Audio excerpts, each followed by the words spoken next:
The famous lawyer hired me for a corporate photo shoot. Then I saw her kissing her client. The first thing I saw through the half-open door was not the law degree on the wall. Not the marble floor, nor the shelves of leather-bound volumes, nor the framed magazine cover declaring Valentina Rourke, the woman who never loses. It was her hand. One elegant hand, fingers curved around the back of another woman's neck. And then her mouth. Valentina Rourke, the most feared defense attorney in the city, the woman who had destroyed senators and billionaires without raising her voice, was kissing someone against the edge of her private library desk, like the entire legal system had briefly stopped existing. I froze, with my camera bag on my shoulder and my Leica in my hand. The woman she was kissing made a soft sound into her mouth. Not loud, not theatrical, just enough to make my pulse forget what business I had in my body. Valentina pulled back first. Slowly. Controlled even in that. Her dark hair was loose around her shoulders, the first strange thing. In every photo I'd seen, she wore it pinned back like armor. Her white silk blouse was open at the throat, her lipstick slightly ruined.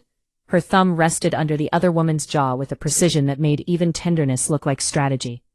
Then her eyes lifted and found me. For one clean surgical second, nobody moved. The woman against the desk turned. She was beautiful in a way that looked expensive before it looked soft. Honey blonde hair, diamond earrings, a cream jacket open over black satin. Her mouth was flushed, her eyes wide. I knew her face. Not personally. Women like me didn't personally know women like her. I knew her from the news. Nadia Bellamy, founder of Bellamy Biotech. Federal investigation, shareholder lawsuit. A divorce so public the gossip blogs had probably built a shrine to it. And apparently, Valentina Rourke's client. My camera made a faint mechanical click as my finger tightened by accident. Just the focus motor, not a full shutter. In that room, it sounded like a gun. Valentina's gaze dropped to the camera, then back to my face. Dahlia Voss, she said. My name in her voice felt less like a greeting and more like evidence being entered into court.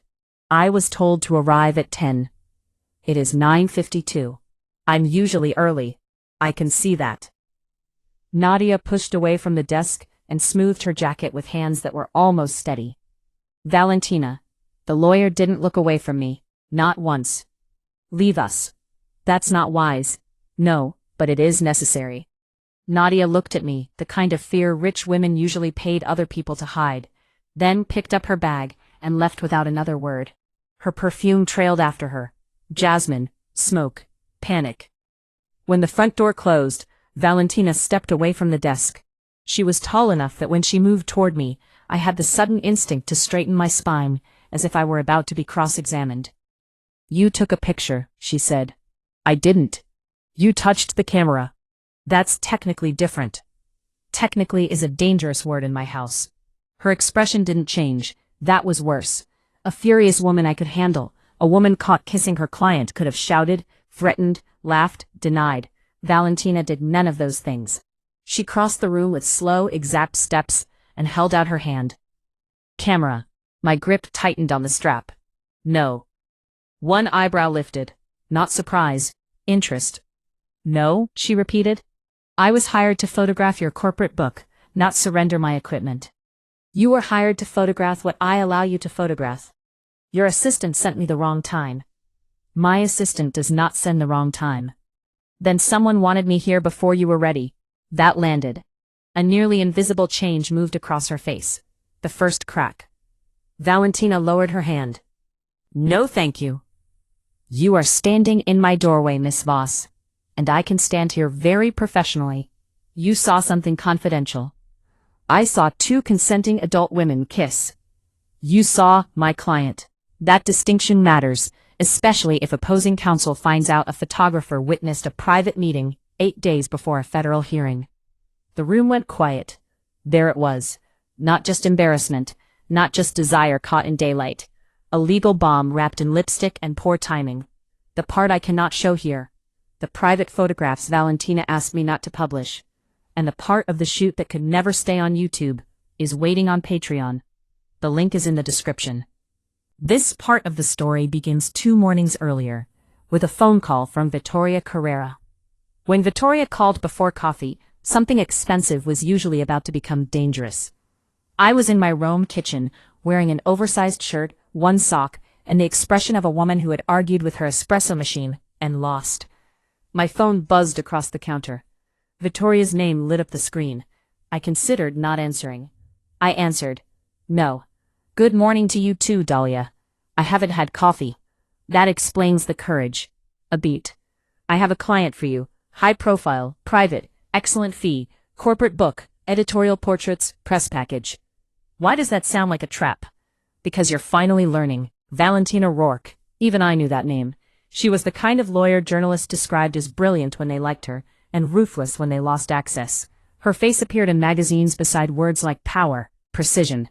She represented women with too much money, men with too many secrets, companies' bleeding reputation, famous for two things, winning and never letting anyone close enough to see her sweat.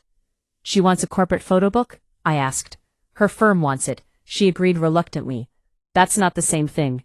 "No, but reluctant women photograph better." "What's the catch?" Victoria paused. Too long.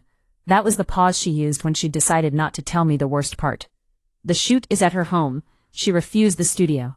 She doesn't like being watched by people she didn't personally approve." That's literally the definition of a photo shoot. She approved you. She asked for you by name. That shut me up. Outside my window, morning traffic moved like a distant river. My espresso machine made one final sound of defeat. Why? Because powerful women do research before letting someone point a camera at them. That's not an answer. It's the only one I have. You're lying. Dahlia. This job could be useful. Her name opens doors. Her world is full of women who pay well to be seen exactly as they choose. And if she doesn't like what she sees? Smile. Take the check and leave before she files an injunction against your cheekbones. I laughed despite myself. She expects you Friday at 10. No assistant, no makeup team. Natural light first, then library, office, terrace. Corporate elegance. Controlled, untouchable. Sounds warm. She's not hiring you for warmth. She's hiring you because you're very good at photographing the moment a woman forgets she's performing. I had no clever answer for that. Be careful with her, Victoria added. With the famous lawyer? With yourself. Then she hung up, leaving the heaviest sentence behind like a loaded gun on the table. 2 days later, I stood outside Valentina's house with my camera bag over one shoulder and a bad feeling under my ribs. House felt disrespectful to the architecture. It was a restored stone villa behind black iron gates and cypress trees, on a street where even the parked cars looked professionally discreet. The kind of place that didn't say money loudly, because it had already screamed it through the land registry.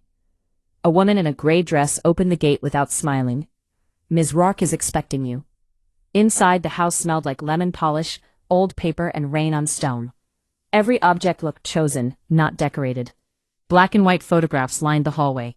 Judges, protests, courthouse steps, women in tailored suits stepping through camera flashes, with faces carved from resolve. No family photos, no clutter, no softness where a stranger could see it. The assistant led me toward the back of the house. "She's in the library. You may set up there." "Should I wait?"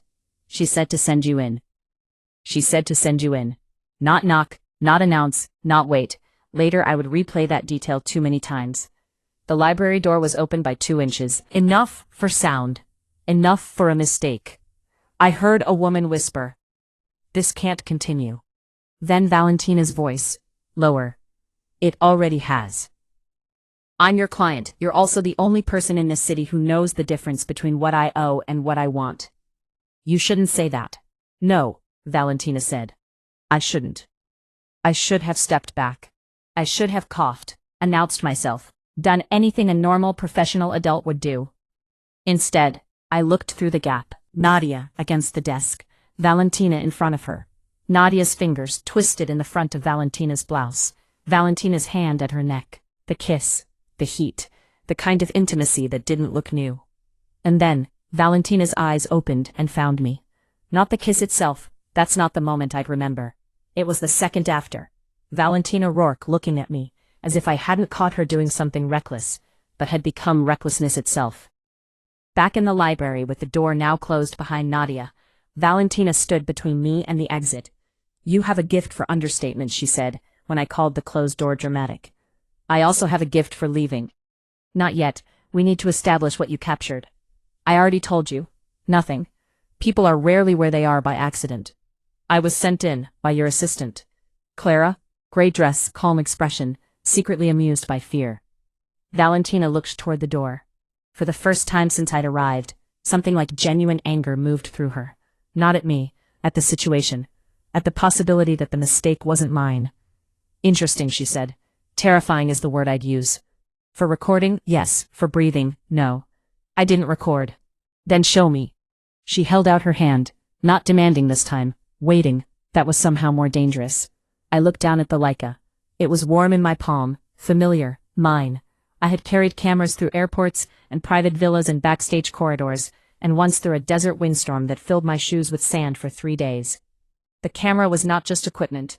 It was the only thing in a room of powerful people that belonged completely to me. No, I said. Valentina's eyes narrowed, not with anger, with calculation. You know who Nadia Bellamy is. I know that you were kissing her. Do you understand what client means in this context? I blinked. She moved to the desk, picked up a slim black folder, and opened it. This isn't a trial file, it's a resignation agreement. I drafted the withdrawal yesterday. It becomes formal at noon. That's a very convenient timeline. Yes. And the kiss? Her mouth tightened. The kiss was inconvenient. Only the kiss? Her gaze lifted. For a second, I saw the woman beneath the power, someone who had lost control for exactly long enough to be witnessed. Then the mask returned. I owe you no personal explanation. You asked me to understand. The legal reality, those are different things. I'm aware. The air between us changed. I became aware of everything at once. The rain tapping at the tall windows, the old clock on the mantel, her perfume, something clean and mineral like cold stone after a storm. The fact that she was standing close enough that I could see where Nadia had touched her blouse. Valentina noticed me noticing. Miss Voss? Dahlia. Dahlia. My name, careful in her mouth, like she was testing the weight of it before deciding where to place the knife. She held out her hand a third time. Not demanding, waiting. Let me see the camera. No. Why? Because I told you the truth. Truth is often incomplete, and power is often paranoid. Something flashed in her eyes. Approval, maybe, or warning. You speak to all clients like this? Only the ones who kiss other clients before brunch. Former clients. 8 minutes before former. Her mouth almost moved. Not a smile, just the ghost of one, appearing and vanishing before I could be sure I'd seen it. Then she stepped aside. Fine. You keep the camera. Stay for the shoot.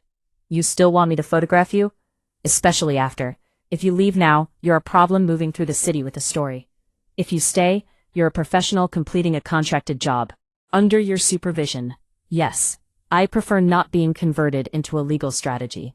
Everyone in this city is a legal strategy to someone. That is bleak. That is accurate. I should have left. I want to be honest about that. I should have called Vittoria from the sidewalk and said, your famous lawyer almost turned me into confidential evidence before lunch. But I didn't. Because curiosity is a flaw I keep mistaking for vocation. And because Valentina looked at me like I wasn't disposable. Not exactly. Like I was inconvenient enough to matter. What happens if I stay? The shoot happens. You deliver files through the agreed encrypted portal. And the part where you saw my almost former client against my desk never happened. That's not how memory works. No, she said. That's how discretion works. Valentina stood near the windows in a black jacket and white blouse, hair pinned back with merciless precision. Whatever softness I'd glimpsed earlier had been folded away and hidden under tailoring. Turn slightly, I said. She turned exactly too little. More. Specificity helps. So does cooperation. You're standing like you're about to object to the sun. The sun often overstates its relevance. I lowered the camera. You're always like this? Efficient? Impossible. It has served me well. I bet it served everyone else terribly. Her eyes flicked to mine. There it was again, that almost smile. I took the shot before she could hide it. Click. What was that? A photograph. I wasn't ready. That's usually when people look real. I didn't hire you to make me look real. You hired me to make you look trustworthy. Those are different things. A pause. Explain. Trustworthy means safe, predictable, warm enough that people believe their secrets will survive near you. Real means there's something underneath the control. There isn't. That was fast. It was true. No, I said. It was practiced. The silence that followed had teeth. I'd stepped closer to something private. Not sexual, not even romantic. Worse, the center. Valentina looked away toward the window. Outside, the garden was wet and green, the stone path shining under rain. She stood there with her jaw set, a woman used to courtrooms and men twice her size trying to make her flinch. But one photographer with a bad habit for honesty had made her look away. "Take the picture," she said. I lifted the camera. Through the lens, she looked beautiful. Not soft, not approachable. Beautiful the way a locked door can be beautiful, when you know something precious is behind it. I took the shot, then another, then another. Slowly, the rhythm found us. Turn your chin. Look past me. Not at the window, at the memory behind it. Shoulders down. Don't smile. No, don't perform not smiling either. That made her glance at me. Click. Did you just photograph me being annoyed? Yes. I will review all files before release. I assumed. Then why risk it? Because you might like the truth better in black and white. She said nothing, but she didn't ask me to delete it. After the library, we moved to her private office. There was one personal photograph on the shelf, a much younger Valentina in a graduation gown, standing beside an older woman with silver hair and the same sharp eyes. "Your mother?" I asked. Her hand paused on a stack of papers. "My aunt. She raised me." Past tense? She died 7 years ago. I'm sorry. Most people are. Not rude. Just tired. I didn't ask more. I moved a chair 3 inches to the left. "Sit here. I prefer standing. I know, you control rooms better on your feet, and you want me seated because this isn't court." Something passed over her face. I almost apologized. Then I remembered Vittoria's voice. "You are very good at photographing the moment a woman forgets she is performing." Valentina sat, slowly, like granting me a temporary legal concession. "Relax your hands," I said. "Where would you like them?" The question should have been normal. It was not. Maybe because her voice dropped slightly on like. Maybe because I could still see those hands at Nadia's neck. Maybe because I'd spent the last hour pretending I hadn't noticed how controlled they were. I cleared my throat. "Just relax them." "I am relaxed." "You're absolutely not. I'm always this way." "That sounds exhausting." "It's effective." "Those aren't the same thing." She looked at me then. Really looked. "Do you always speak as if you have nothing to lose?" "Only when I'm nervous." "You're nervous?" "I watched you kiss a billionaire before breakfast, and then you locked me in a library." "I didn't lock you in." "You closed the door like punctuation. I could have opened it. But would you have let me?" A beat. "Yes." The answer was quiet enough that I believed it. That was the problem with her. The danger was obvious. The restraint was not. You had to get close enough to notice it, and by then, noticing had already done damage. Clara brought coffee at noon. Valentina took hers black. Mine came with cream and 2 sugars, which she noticed and said nothing about. That shouldn't have mattered. It did. Then Valentina's phone lit up on the desk. Nadia Bellamy. The name sat between us like a match near gas. Valentina looked at it, didn't answer, turned it face down when it rang again. "The withdrawal is filed," she said, before I could ask. "She's former now." "That seems personal. That is none of your concern." "I agree." A pause. "You don't sound like you agree." "I sound like a woman with eyes. Your eyes started this. Too quick. Too intimate." Valentina looked at me. The office seemed to shrink around the desk. "My eyes," she said. I should have retreated. Instead I said, "You looked at her like you were sorry before you were hungry." Her face didn't move much, but enough. The room didn't survive it. For a moment the famous lawyer was gone. In her place was a woman sitting too still, one hand closed around nothing, mouth pressed into a line that failed to hide pain. "You misread it," she said. "I didn't take a picture." "No, but you looked. That's what I do." "And what do you think you saw?" I lowered the camera. "I think you're in love with a woman you're not allowed to love until paperwork makes it acceptable. I think you were saying goodbye and failing. I think someone wanted me to walk in, but it wasn't you. And I think the dangerous person is probably already inside your house." Her stillness became absolute. "Clara," she said. She stood. The movement was so controlled, it scared me more than panic would have. "Stay here." "No, if someone set me up to see you with Nadia, I'm already involved." "You're not. I'm the witness. I'm trying to keep you from becoming one." It wasn't a threat. It was protection. Practical, cold, immediate. Valentina crossed to the door. I followed. She stopped so abruptly I nearly walked into her. Don't make me physically block you. Don't make that sound like a dare. Her eyes dropped to my mouth. Just once, fast enough to deny, slow enough to ruin me. Then the doorbell rang.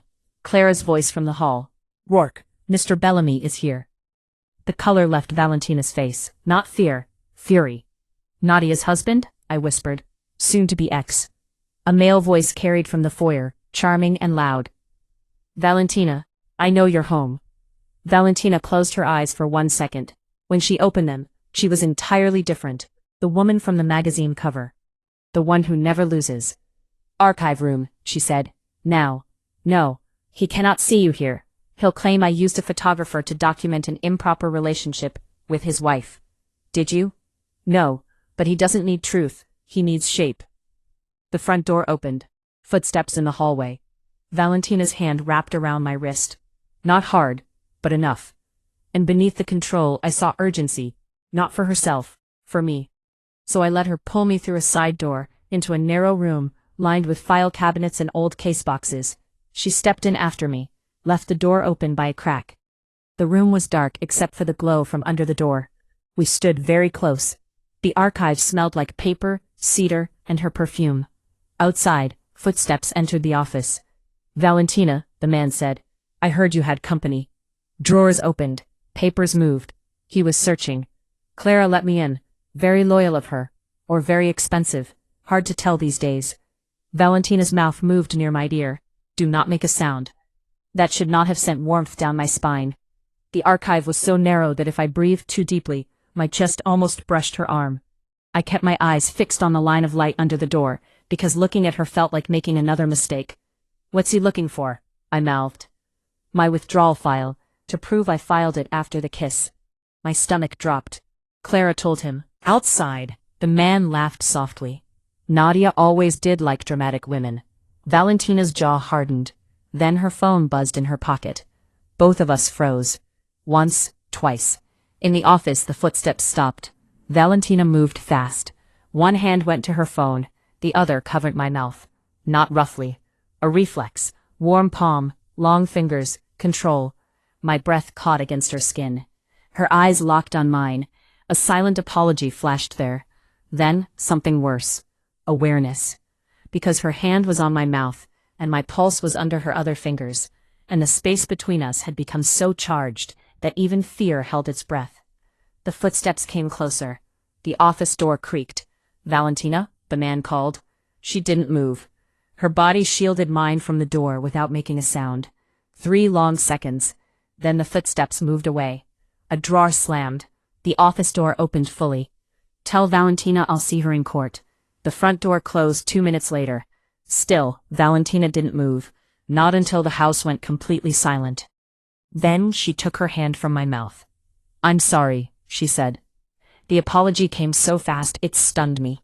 You were protecting me. That doesn't erase it. Thank you, I said quietly. For apologizing, and for not letting him see me. Her throat moved. You should leave, she said. The words should have felt like freedom. They felt like a door closing somewhere I hadn't known I wanted open. The shoot isn't finished. It is now. No, you don't get to decide I'm safer outside and call that professional. Hiding the photographer makes this worse. She studied me for a long moment. You are stubborn. I've been told. By Vittoria, I assume. Among others. A pause. You know her well? Something crossed her face at Vittoria's name. She speaks very highly of your work, Valentina said carefully. That tracks. She once told me the only photographers worth hiring are the ones who make you feel caught. And do you? Make people feel caught? You'd know better than I would. Her eyes held mine for a beat too long. Take it, she said finally. I blinked. What? The photograph. Here, I lifted the camera slowly. Valentina stood in the narrow room between file cabinets and shadows, shoulders still tight from danger, blouse slightly creased, hair less perfect than it had been 10 minutes ago. She looked angry, tired, alive, more beautiful than she had in the library, not because she was flawless, but because she wasn't. Look at me. She did. Click. After that the shoot changed. Not openly. Valentina didn't become warm, but the distance shifted. She stopped fighting the camera quite so much. I stopped pretending I was only looking for angles. We returned to the library for the final set. The rain had stopped. Cloud-like filled the room, pale and forgiving. "Sit on the edge," I said. "That seems casual." "It seems human." She gave me a look. But she sat, one heel on the floor, spine still straight, but less armored. Her hair had loosened slightly near her temple. The lipstick had been fixed, but not perfectly. Good. Perfect was usually just fear with better lighting. "Tell me about Nadia," I said. Valentina's face closed. "No." "Okay." That surprised her. "You're not going to push?" The camera already knows when someone's avoiding a ghost. For a while she said nothing. Then, she came to me 6 months ago. She was being cornered by her husband, her board, federal investigators. I took the case because I believed she was being framed for part of it. Only part? I'm not romantic about innocence. And the rest? Her fingers pressed lightly into the edge of the desk. The rest became complicated. Emotionally? Before or after you stopped being her lawyer? Emotionally, before. She held my gaze. Physically, this morning. I believed her. Not because she was a lawyer, because she looked like the truth cost her something. "And now?" I asked.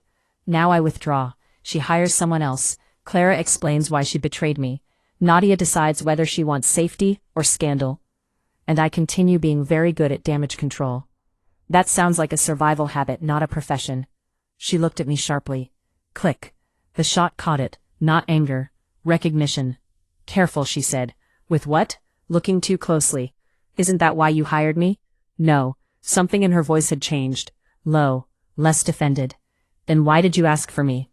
"I saw your portrait of Vittoria Carrera." A pause. "Not the image, what you'd done. You made her look like a woman who had survived being untouchable. I wanted to know what you would see in me." But they changed everything. Beneath the legal crisis, the client, the kiss, the betrayed assistant, there it was. The real reason. Not vanity. Not corporate branding. A woman who had built a life out of being unreadable, had hired me to find out whether there was anything left to read. "And?" she asked. I looked through the lens. "A woman who thinks control is the same thing as safety," I said. "A woman who protects people so aggressively, she forgets to ask who protects her.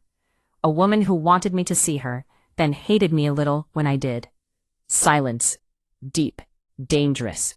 Valentina stood from the desk and came toward me, stopping close enough that the camera between us felt suddenly fragile. "You are very presumptuous," she said. "Yes. And reckless. Sometimes. Either brave or foolish. Depends who's reviewing the evidence." Her mouth almost curved, then didn't. "You understand that nothing that happened today leaves this house, and the photographs I don't approve?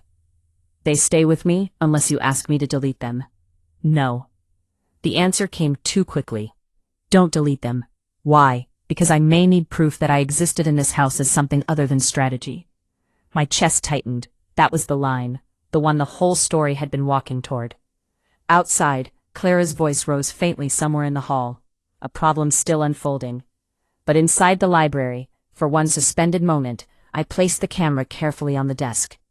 "Why are you doing that?" she asked. "Because this part isn't for the book." Her gaze stayed on mine. "Dahlia," she said. This time, my name sounded like a warning she was giving herself. I stepped back half a pace. Not away, just enough to give her a choice. "You can tell me to leave." Her eyes searched mine. "And if I don't?" "Then tell me what you want." That did what no accusation had done all morning. It made her hesitate. Valentina Rourke, who could dismantle witnesses and silence rooms, stood in front of me, with rainlight on her face, and didn't immediately know how to answer. Then, "I want 5 minutes in which no one needs me to be useful." That was not what I expected. It was better. "Okay." Her breath left slowly, "and I want to know whether I'm imagining the way you've been looking at me." I could have lied.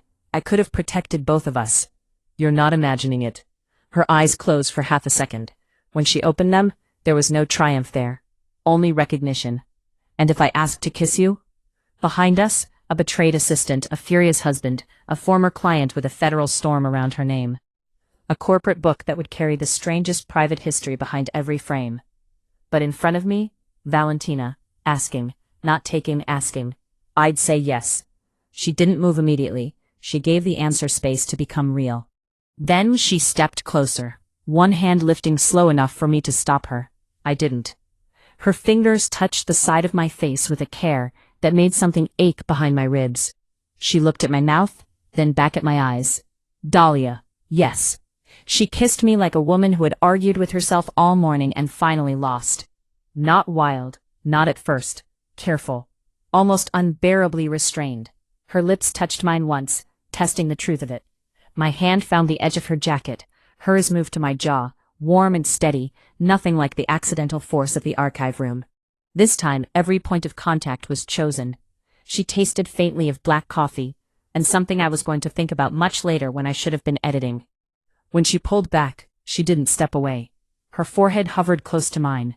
That was unwise, she whispered. Legally? Possibly. Personally? Definitely.